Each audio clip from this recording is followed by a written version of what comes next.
Et avant la fête de la musique, restons encore un peu sur ce 18 juin, parce qu'en plus de celui de 1940, il y en a un autre qui est resté célèbre dans notre histoire. 18 juin 1815, la bataille de Waterloo, une défaite cinglante pour l'armée française et pour l'empereur Napoléon. Un événement dans le rétro avec Valérie Lerouge.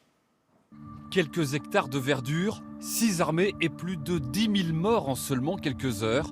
La fin de l'empire de Napoléon s'est jouée ici même, à Waterloo, le 18 juin 1815. L'empereur est de retour de son exil de l'île d'Elbe. Il a rassemblé son armée et la dirige vers Bruxelles, déterminé à infliger une défaite cinglante à l'ennemi. Sur sa route, un petit village qui restera à jamais dans l'histoire. Waterloo, défendu par des Néerlandais, des Belges, des Allemands et des Anglais, commandé par le duc de Wellington. Napoléon, il est ici en supériorité numérique par rapport aux troupes de Wellington, mais il a quand même plusieurs désavantages. Déjà le temps, puisqu'il veut faire jouer son artillerie, mais la journée du 17, il pleut considérablement toute la journée. Et le 18, bien entendu, on retarde l'affrontement à cause de la pluie accumulée la veille. Vers 11 h, il attaque enfin les positions anglaises. Les Alliés résistent aux charges de l'armée impériale. Des milliers de soldats y laissent leur vie. Vers 18 h, l'empereur joue son va-tout. Il envoie la garde impériale, réputée pour ne jamais reculer. Trop tard. Les Prussiens, alliés des Anglais, prennent Napoléon en tenaille. C'est la débâcle. Les Français battent en retraite. L'empereur parvient à s'enfuir de justesse. Il abdique 3 jours après et se rend aux Anglais. 2 siècles plus tard, Waterloo commémore fièrement ce tournant de l'histoire.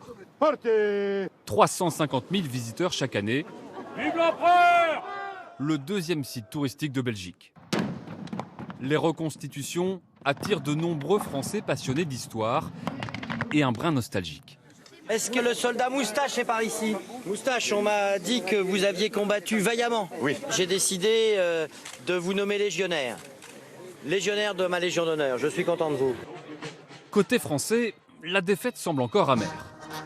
En 2015, pour le bicentenaire, alors que l'Angleterre est représentée par le prince Charles pour assister aux commémorations, la France se contente d'y envoyer l'ambassadeur.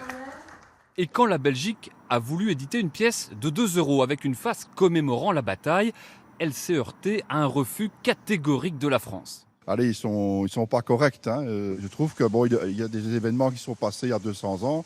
Il doit quand même un peu oublier les choses. La Belgique a contourné le problème en éditant une pièce de collection de 2,50 € pour se rappeler de son 18 juin 1815, toujours pas digéré par les Français.